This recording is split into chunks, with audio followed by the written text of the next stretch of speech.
God, we give thanks for the journey that we are on as people of faith. And we know that the challenges that come into our personal lives or to this community are ones that you are beside us to meet those challenges. In Christ's name, amen. Please be seated.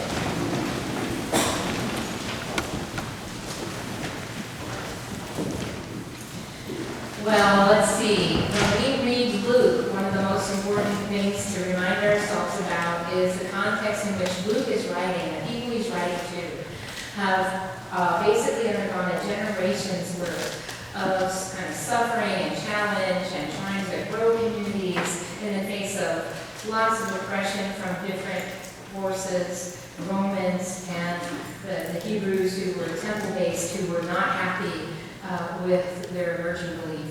And so there was already this kind of sense of, okay, when is Jesus going to get here again?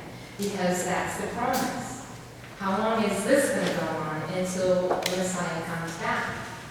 And so in that first generation, they had thought it was going to happen while they were still alive.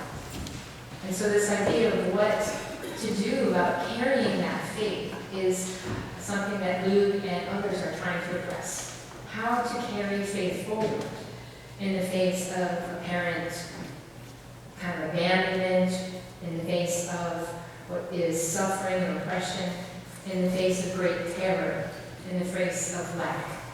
What is it exactly that faith is? What's it about? How do we carry it? So Luke is addressing this group. And what he has in this tale of Jesus in our gospel reading gets to the heart in this kind of beautiful little story about this widow. Now, the thing to recognize about how the widow approaches the judge, the first thing is that the widow, if we translate that from Hebrew, translates to mean a person with no voice, a person who is silent. The reason a widow in that culture and time would have had no voice and would have been expected to be silent and was oppressed to be silent is because, again, it's a patriarchal culture, and it's one in which widows have no right legally to voice. They are not allowed to represent themselves in that culture and time.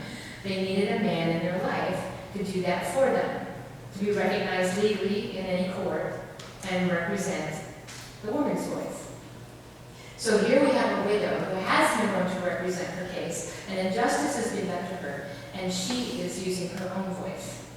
So there's a lot of reasons why this male who is in power and authority is not really interested to hear what she has to say and won't even recognize her. So we know from this story, sometimes this story is kind of interpreted to mean, well, if we just nag God enough, he'll do what we are asking. But actually, when we remember that one of the cultural constructs of writing stories is any kind of literature, and scripture is part of that literary tradition, that they would often use oppositional pairing to make a point.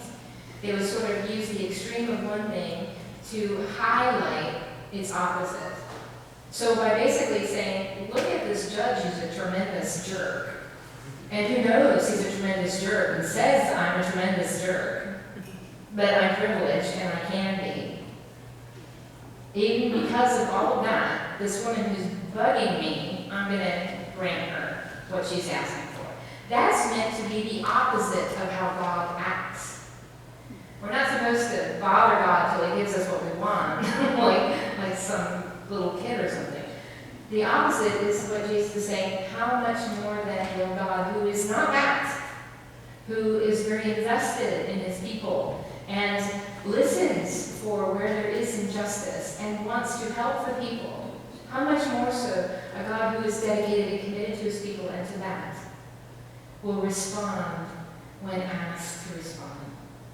But here's the thing.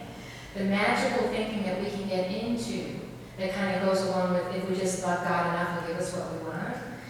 The magical thinking can be, if I just pray enough, somehow something that isn't me will fix the world, or change me, or change my world.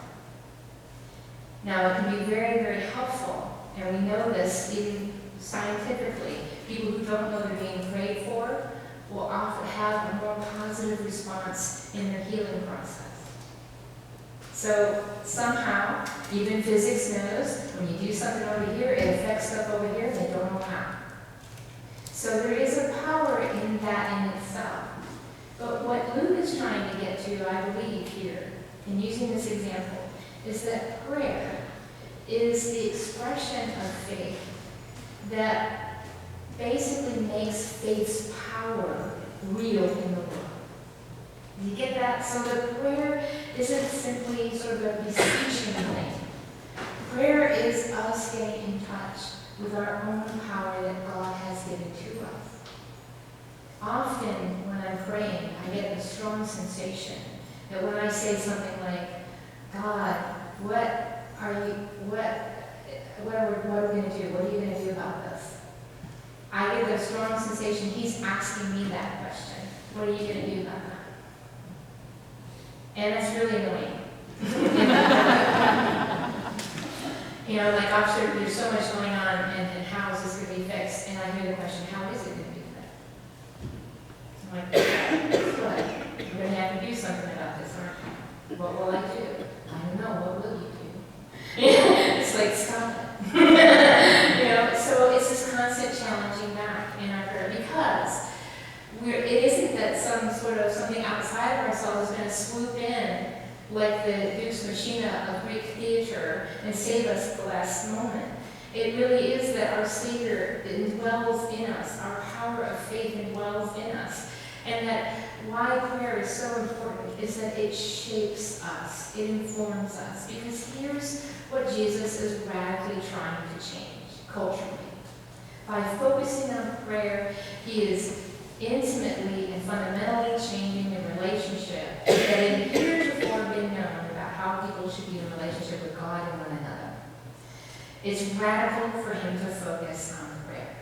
Because up until then, the whole thing was, well, first of all, God only really listened to men, and only when they were in the right place, like the temple, and only if they were in the right caste, and only if they'd taken their mikvah baths and were pure, and only if, you hear it, right? There's lots of conditions, and on and on and on.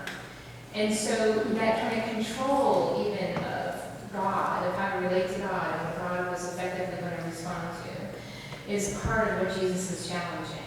The other thing that He's challenging is this idea of culturally, the way that relationship with God and one another was worked out between people was in the sort of legal argumentation of Scripture and tradition. And if you know any Jewish people at all, they really live by that tradition, right? I was one time at a house where two rabbis were there and their families were there, and they got into some discussion which I thought was fascinating, but I thought they were going to kill each other. And I was like, wow, I don't know how this is going to end, but I'm learning a lot. Call 911. But when it was all said and done, they all learned a lot. We all learned a lot about something out of that. But what Jesus is sort of wondering about is, what would it look like to relate to one another differently, and to God differently, than for sort of, killing each other over what we believe? what would that look like not to do that? And Jesus is saying, let's not do that. Let's say that prayer can be done by everybody. Let's say every individual can have an individual relationship and access to God. Let's say that everyone who has that faith has the power of that faith to change the world. Let's say that. Well, gosh, in the economy of faith of the old tradition, that means God is accessible to everyone, and everyone can do God's call, and they don't have to even necessarily be in a state of righteousness? Yes, that's what that means. It means that we're not asked to sort of get to a place of perfection before we actually can have a positive effect in the world. In fact, most recently, I was at a gathering where we were remembering a person who had founded an organization and a way of relating. Now, ultimately, my experience and some of others of that person was a very negative experience, because what we thought was really driving that person to do the founding of the organization was actually kind of self-serving, and something he could kind of tout and put in his portfolio, and and we kind of went, ugh, this is gross, and do we even want to be involved? But what I'm beginning to see, and he's now passed away, is that It didn't matter who he was or how he behaved. He ultimately did something very, very positive. The outcome of founding this thing, we can now take to a new place. Instead of having it personality-driven and ego-driven, we do now have a platform to do some very important work if we can set the egos aside and do the work. And so this whole idea of prayer, it doesn't matter our disposition or even the people that we think are totally cray-cray. Positive things can happen because the impact of that makes us ask the question, what do we want to accomplish? How do we want the world to be? How do we want to be? And where prayer works into that is it's not supposed to be taken like spiritual hygiene. You do it in the morning and in the evening, like brushing your teeth. So, and that's how a lot of people approach prayer. You know, I'm obliged to brush my teeth. I'm obliged to pray. And it happens at certain times. Thank you, St. Benedict. Right? When actually, Jesus is saying, let us live into prayer as a spirituality. Prayer as spirituality keeps us always growing in our faith. What is faith? For Jesus, faith is how we live into our relationship with God, or the divine, and allow that to inform us how we relate to the world and others around us. And how does goes the opposite way too. How does our relationships in the world inform what we understand and are asked to do by God? So that whole cycle of relationship, we only can deeply get in touch with when we allow ourselves to pray. So rather than thinking of prayer as the time you set aside in a day and sit down and kneel or think in a chair or meditate or reflect, I would like to invite us to think about prayer as a thing we do in a moment as a faith response to something that we're encountering. It can be all of those other things, and that's beautiful and fine, and to be a lived expression, for prayer to be something we eat and breathe and live and allow to inform us and connect us to God. It's something that we can live into as here I'm having a challenging moment with this person or in this event. And how do I center myself that God is here in this? God is here. Why do I think God is here? Because God is in you, you baptized people. God is there. And so getting in touch with that, reminding ourselves very quickly, through some image we carry or a reality of feeling. Scientists have discovered that we have this secondary brain neural cluster that's in our gut, connecting our stomach to our intestine. And that sends us information very quickly that we don't know exactly how it's processed yet. But it sends down a cascade effect from the brain of all these different hormones and things that either make us feel better or make us get the heck out of there. So it's really true when you feel like I'm having a gut feeling about this. It's really true. We might not understand why. But when we get those gut feelings, that's the perfect point to get in touch with God. In that moment, our prayer can be as simple as, what's happening? How should I respond? What should I do? And that's the question God is asking inside of us. What will we do? And we have so many choices, but our faith tells us that to be the inbreaking of the kingdom of heaven, our choices must reflect God's commitment to compassion, God's commitment to be present to people who are in trouble, or who don't meet our expectations, or who seem like they're lost. We're asked to meet that call of our baptism, to truly transform the world. Some people say to be the hero of our own story, but I would say to allow Christ to be the hero of our story through us, to allow that to happen.